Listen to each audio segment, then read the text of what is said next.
Hello, everybody. This is Sarah Haas, and you're listening to the Boss Body Podcast. I am so glad that you are here because today we are going to be talking about hormones, which I know is something that is top of mind for myself and for a lot of you. So, we're going to be talking about balancing your hormones and about how your liver and your gut health all come into play and why detoxing is so important. And when I say the word detox, it may not be what you think. My guest today is Thalia Pellegrini. Thalia is a registered nutritional therapist. She's also a graduate of Cambridge University and a former broadcast journalist for the BBC. Thalia, it is wonderful to have you today. Thank you so much. Thank you for having me. From all the way across the pond. Yes, indeed. So, Thalia, hormones, Yeah, right? It is a loaded subject. They're complicated. We as women don't understand them. Our doctors don't understand them. You work a lot with women who are in the perimenopausal stage, and a lot of the women I work with are there as well, or they're right in that just going through or just finished menopause or beyond. And there's so much confusion. There's so much information out there. And that is why I wanted to have you on because this is your area of expertise. So I'm so excited to dive in. absolutely. So am I. So, I mentioned at the top of the show that gut health and liver health all play into this crazy storm of hormones, if you Yeah, will, that we yeah. have going on. Can you break that down a little bit for us? Because a lot of people are don't make that connection or even realize that one thing has to do with another. Yeah. And maybe talk about just what's going on with our hormones during perimenopause and Yeah. menopause.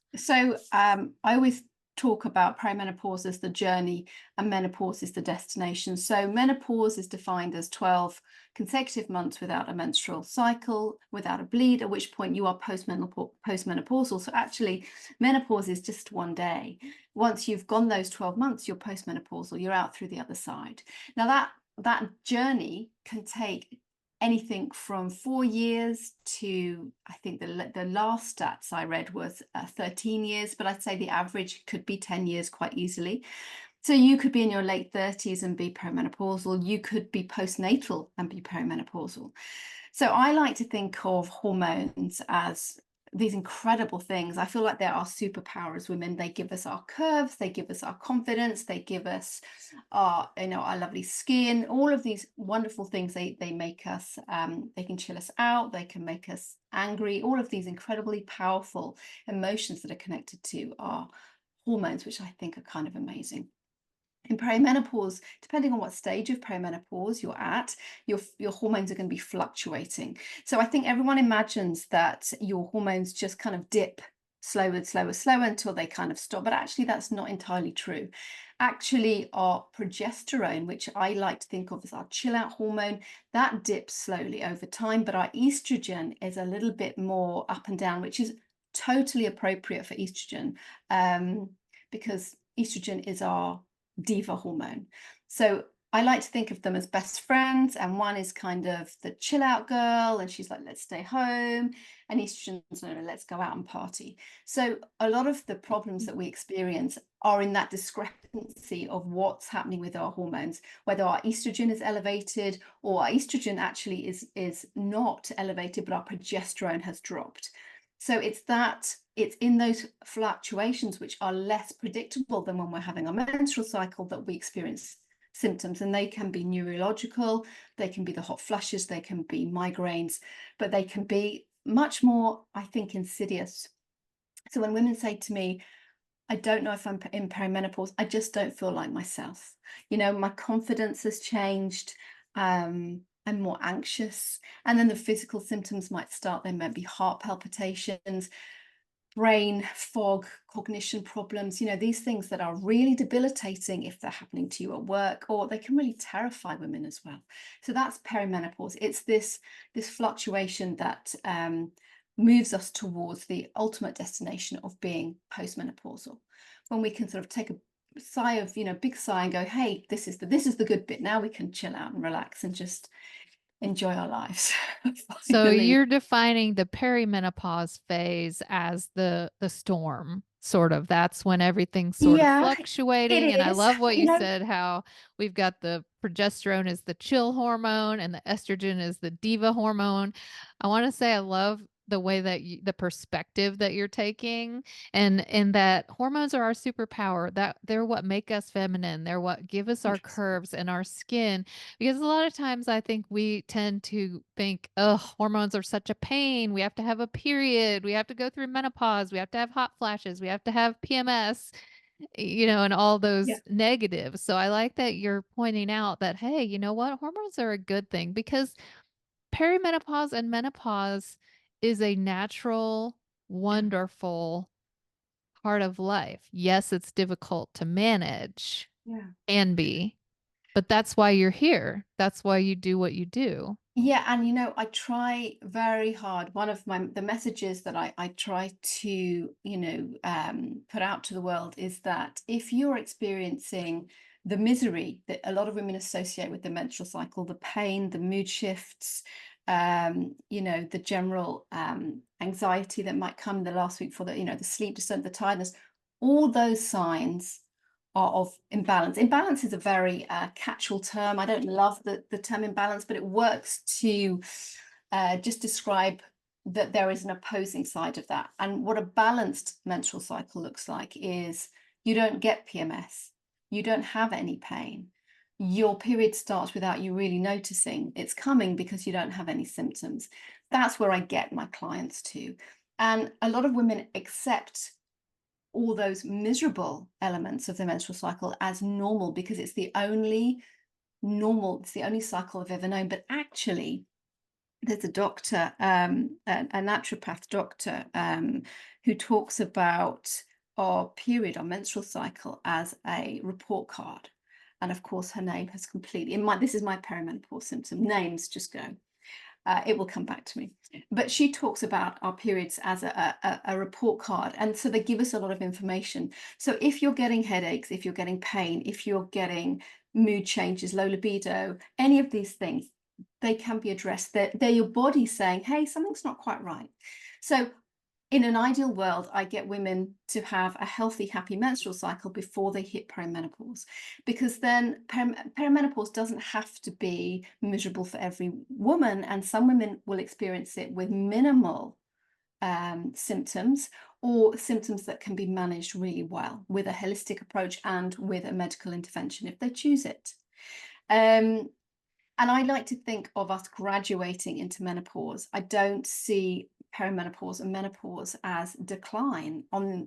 I feel the complete opposite. I see it as this incredible maturation. It's the wisdom that comes with not having to worry about pregnancy or getting pregnant.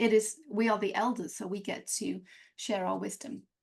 That's how I see it. That's how I feel about perimenopause and menopause.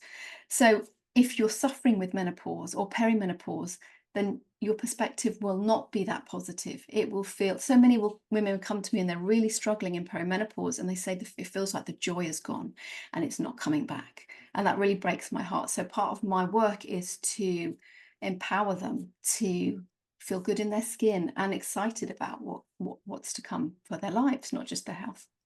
I think you really hit on something there in saying that we experience all these period pains and cramps and difficulty sleeping and anxiety and all those things sort of throughout our lives. And we're pretty much told by the medical profession that, oh, that's normal. This is just what comes with your period. And so we just accept it as, oh, well, that's my lot in life as being a woman. So we look at our menstrual flow, our cycle, as sort of a bad thing. Oh, great, I'm on my period, time to time to be a recluse and put a hot pack on my stomach, or, have to take medicine or whatever. And then what happens, which I think is what you're saying, is if you have all these imbalances throughout the years of having your period, then when you go into perimenopause, things are still out of whack, and it's going to show up in these symptoms. Yeah, But if you exactly. can head that off and get your body into balance, your hormones will be more in balance. Is that correct? Yeah, exactly that. So I think the healthier we are, the more we love our bodies, the more we instinctively nourish our bodies going into perimenopause. I think if that's your mindset, you're more likely to be willing to or open to holistically um, investigate how to manage your perimenopause. Rather than feel that the only solution is to medicate. And to be clear, I have no problem with HRT, but I always think get your holistic house in order first before you feel that you want to explore that.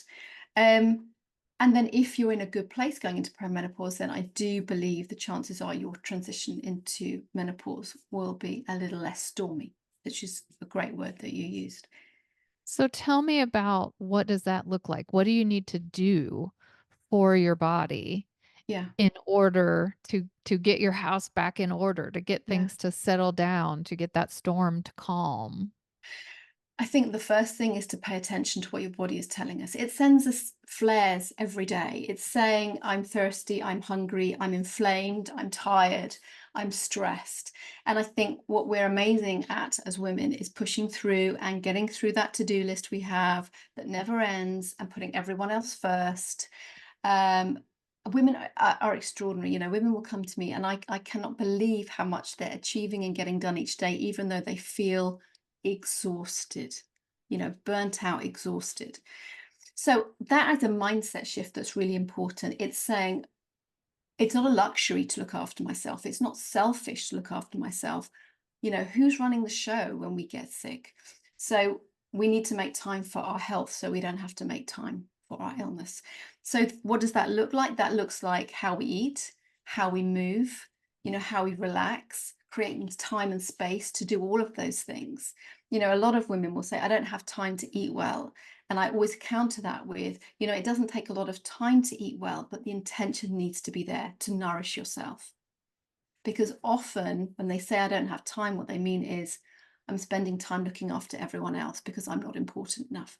So going at any decade, in any decade of our life, we need to be thinking about that. So going into perimenopause, when we've got all of these symptoms that are a result of the hormonal fluctuations that we're experiencing, for me, that's going to look like the things I've just mentioned, and then more specifically in our body, paying attention to what we get to do to make a difference to how we feel. And you mentioned, whether that's our gut health or our liver health, our stress levels are so significant in perimenopause. Um, and a lot of women just don't have any way of addressing their stress. We realistically, our lives are stressful. We can't get rid of the stress, but we can help our bodies to cope with that stress. We can try and get our bodies into rest and digest our parasympathetic nervous system rather than exist in fight or flight, which is where a lot of women are just all the time. Absolutely. Um, We're in survival mode, yeah, and we're pushing and we're working and we're keeping our house and we're taking care of family members or children or whatever. And like you said, we feel like we don't have enough time to give it to ourselves. yeah. We're using all of our time on So other that, people. So that's so a I, great yeah, point. I would always invite every woman listening to think if she has 5 minutes in a day that she could take for herself, and she should do that without guilt. So it's not about creating the time, it is about taking it, knowing that that 5 minutes might mean a nourishing breakfast or, a walk outside to decompress if you're feeling overwhelmed. And that's going to have such a positive impact on how you feel each day. And it's small changes, small steps, small changes consistently made have a It's sort of like a snowball effect. Um, and they become habits. So that's what I love to see with my clients is they make healthier habits that become second nature. And that allows us to cope better. And when we're coping better, we feel better. And that's going to look different for every woman depending on, where she is right now. So I often say start with breakfast, start with a nourishing breakfast, take 5-10 minutes. And if you don't have that time, we need to sit and talk about that because it might be preparing a breakfast the night before that you take to work that you grab from the fridge. That breakfast can take 90 seconds to make. I've timed, you can make scrambled egg on toast in 2.5 minutes. We just need to prioritize our bodies and our health. Um, and that's not going to guarantee, a joyful, easy perimenopause, but it will make a difference. Yes. Oh my goodness. I agree. I'm a huge proponent of breakfast. That's so important. So you also talk a lot about our liver health and our gut health and that Yeah. how that plays in to this whole process. Yeah. Tell me what that entails. So in Western medicine, I think we're very good at separating out our body systems. If we have a hormone problem, we'll go and see an endocrinologist. If we have, a problem with our bones, we'll go and see a bone specialist. It's all different body systems. And actually, of course, for me, as a nutritional therapist, I think about the body working as an orchestra playing in time with a conductor, with every body system playing in beautiful unison. So when we think about perimenopause, we can't just isolate our hormones. We need to be thinking about our thyroid health. We need to be thinking about our liver health, our gut health. So what's our digestion doing? What's our microbiome doing? How much stress is there on the liver? Why does that matter? Because we are, you mentioned detox and detoxification at the start. Detox is something that we do as a lifestyle choice. That might be looked for you like a juice diet, or going on retreat maybe and fasting. Or I had one client that came to me once and she had done an 11-day maple syrup and lemon juice detox, inverted commas. Detoxification is what our body does every day, every minute of every day. And there's lots of ways our body detoxes, but the main organ of detoxification is, I'd say, our liver. And so our liver is very hardworking, and it is kind of like it supports breaking down all the toxins that come into our body. It helps to keep our skin clear. It helps with our energy. When we think about our liver, how much our liver does. I mean, it's just the busiest, I think the busiest organ. It has sort of 500 processes that it does every day. But no one thinks about their liver. So how do we get to love our liver, and what does that look like? And there's all sorts of ways that we can love our liver. And I often think the body, like I said, with the flares it sends up from our hormonal health, it does the same with our liver. So, signs that our liver may need a little more support can be anything from, inflammation. It can be being overweight. It can be allergies. It might be fatigue, dark circles under the eyes. That's a big one, visual for me with a client sitting in front of me. It could be dark urine or pale stools. That's, again, for me, a sort of a visual client might share that gives me an indication the liver might need extra support. So we get to make a choice. We get to support our liver in any number of ways. And when we do that, we are supporting our health, and we are supporting potentially an easier perimenopause. And when we think about what burdens our liver, we can think specifically of the body burden, what burdens our liver. And it's not just the food we eat. It can be the things we put on our skin. It can be what's in our bathroom. What do we wash with? What do we shower with? Our beauty products. It can be what we cook in, what we store our food in. It can be the air quality in our homes. So it's all about information that empowers us so we can make small choices over time to support this incredibly hard working organ that no one really thinks about, because it's not cool to think about our liver, but actually it's really grateful when we work hard So the to liver support it. actually is sexy. The liver can be sexy, right? I'm not sure I can sell sex. I think I'm pushing sexy. I think I'm pushing sexy, but it's hard working. I think the liver is like a mum. It's just so hard working, right? It just silently gets on with things. It takes quite a lot of damage for the liver to show, for you to feel that your liver is struggling. It's just a hard working organ. But we get to support it, and we get to think about what we eat, what we choose not to eat, and all of the other things I mentioned, which can all just make our sort of liver health better. Yeah, because I think when you hear the word detox, like you Yeah, said, people think 100%. that means, oh, you've got to do a 3-day juice fast, or you have to Yeah, go to this, retreat where you're fasting or doing whatever.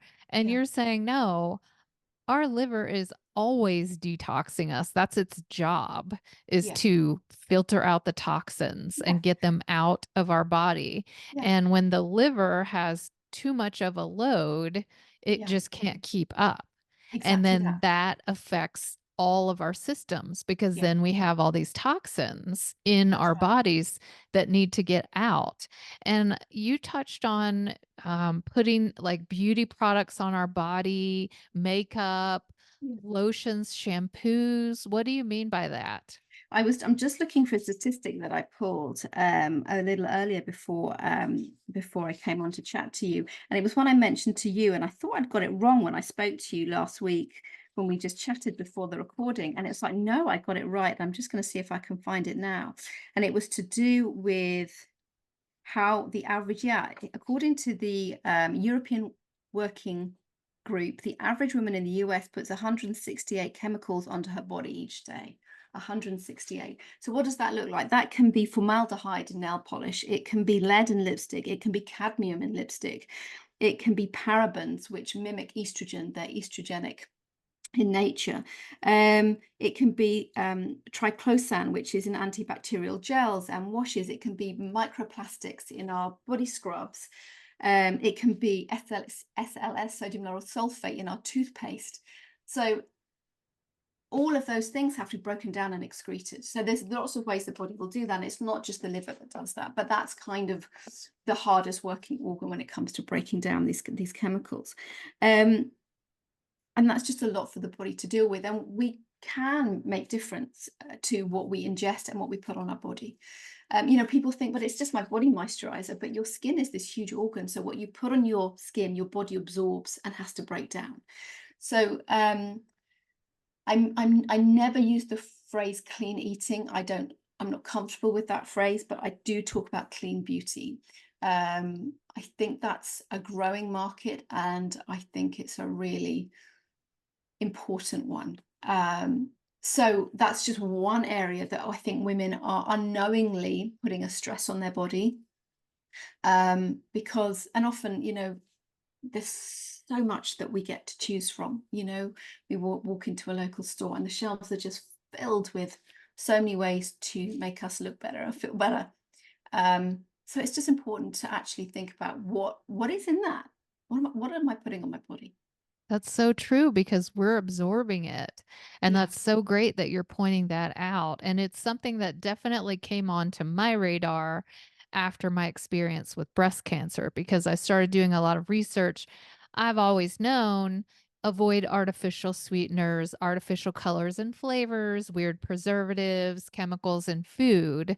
yeah, But I never really thought about the chemicals in your dry cleaning and in your beauty products, things that we are putting on our body that are getting absorbed by our skin.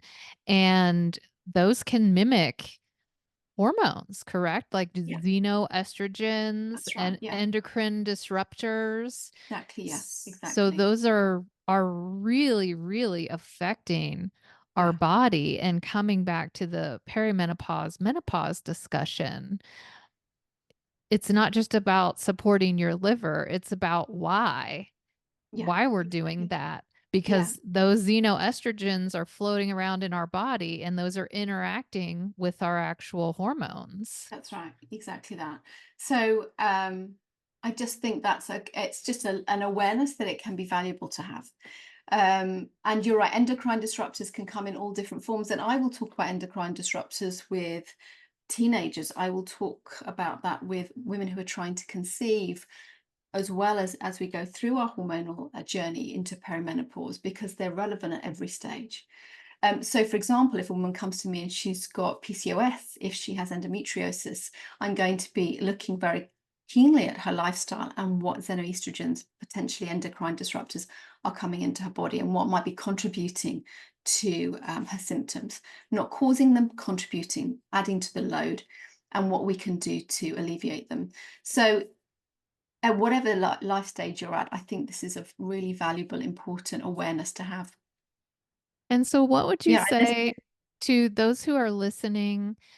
Because I know a lot of my listeners have passed through perimenopause and are on the other side in menopause and still not feeling great. You yeah, know, that we've reached the destination yeah, and yet we're still having hot flashes, or maybe yeah, we're even past that, but we're feeling tired, we're yeah, having memory loss or difficulty sleeping, loss yeah, of libido, all of yeah, those things. yeah. Is it too late? No, of course not. It's never too late. And I think there's so much that we can do. So if a woman came to me in that situation and she'd gone through menopause and she was experiencing the symptoms you described, I would do with her what would do with every client is I take a really deep dive into her current health, her health practices, her health history, and try and understand what might be contributing to her ongoing symptoms. Is it hormonal fluctuations, in which case HRT may be really valuable? Is she taking testosterone? That can be really valuable, and it's often the impact is underestimated. So for some women, it's really, a big change. I'm not a doctor, I don't prescribe, but I refer my clients to specialists who can help. You know, what are her stress levels? What is she doing before bed? How does she eat? By which I mean, does she gulp through her food? Does she shop and cook for herself, or does she buy ready meals? How does she relax? What does she do for herself? What's her central nervous system? How is she doing? Does she have unresolved trauma? Does she, there's so many different things that play into our health and vibrancy as women. And just because we've gone through menopause doesn't mean that it's all fantastic. If those things are still there, they still need to be addressed. And nourishing yourself. So, for example, a lot of women will say, I've got a healthy diet, but when I look at their diet, I can see there's not enough protein going in. For sure, after menopause, we need to make sure we're getting sufficient protein. And actually, that's not that easy. To get sufficient protein in the UK, the guidelines are 1.2 grams of protein per kilo of body weight. Now, you may well not be getting anywhere near that when in your meals. So just that simple tweak can make your energy feel better. Are you trying to diet? Are you not getting any carbohydrate? We need carbohydrate. Are you getting any healthy fats in your diet? How long are you leaving between eating and going to bed? There's so many different ways that we can tweak our health to feel better. But it's always bespoke. There's no cookie cutter, one size fits all. Every woman is unique. That's why she's amazing. So it's my job to Absolutely. work out what is her sticking point and what's keeping her stuck in that tiredness or unhappiness. And I love that we're having this conversation because this can apply to women of any age. I have a daughter who's 21. A lot of my listeners have younger daughters who have just started having periods and maybe having difficulty, or have, older daughters, my daughter's age, or we ourselves are in perimenopause or in menopause. And so the information that you're helping to spread into the world, it's so valuable because as women, we know someone in every stage, Yes. regardless of where we are in that process. And this can help generations. So I Yeah. want to thank you so much. It's just Yeah. Well, amazing. It's it's work wonderful. that we're both doing. It's so important um, for women to be empowered so they can advocate for their own health. I Yes. mean, I can't tell you how many women have come to me and been told, uh, that's just the way it is. Take some painkillers. Stop Right. complaining.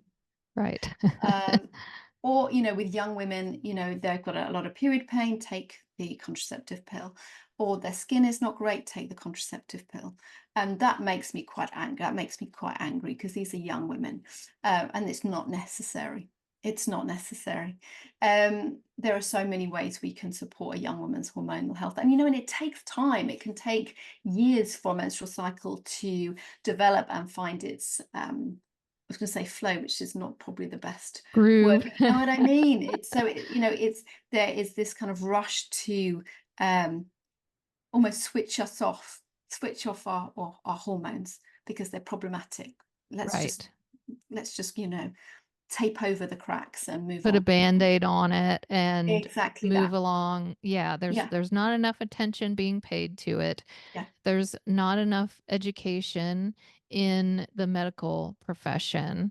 And so I love that we're having this conversation because it can help women start advocating for themselves. yeah, And we have to start asking for what we need yeah, so that things will change. And it's really great that you are letting women know that, hey, you don't have to just go to the doctor and be told, well, this is just normal. It's what you're going to have to deal with. Or, well, here we have this birth control pill or whatever that can fix it, or a hysterectomy or whatever it is.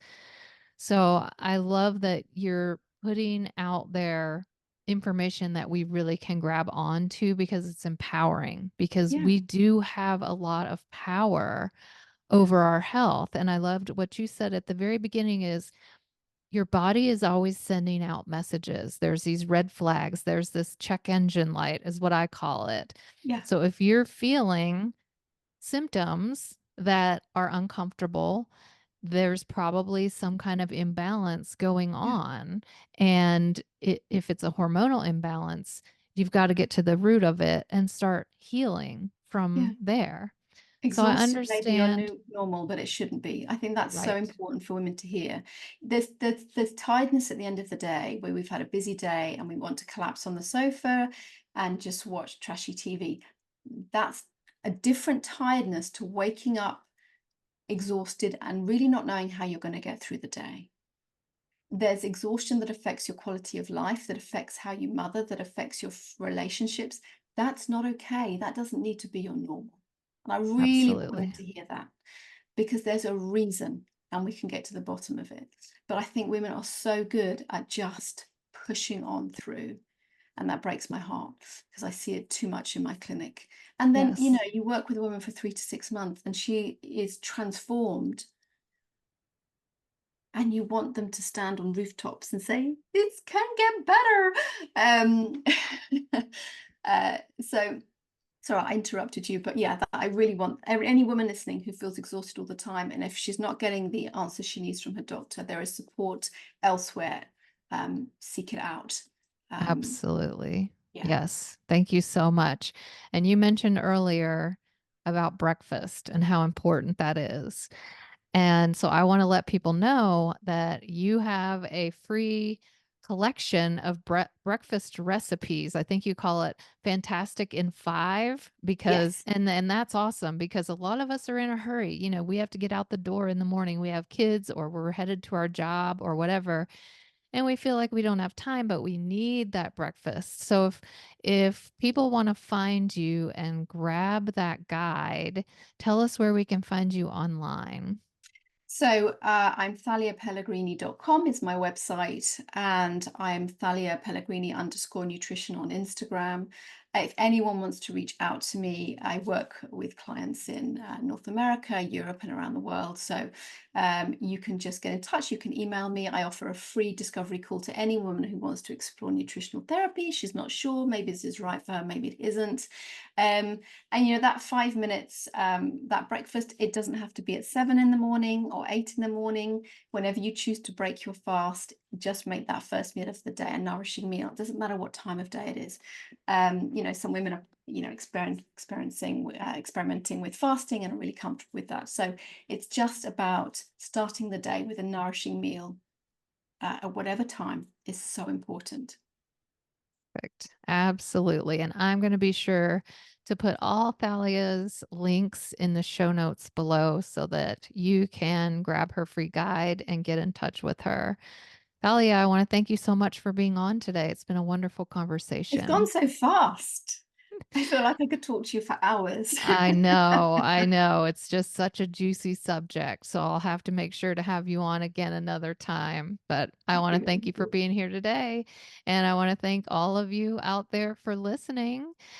We appreciate you being here always. And until next time, I will see you then.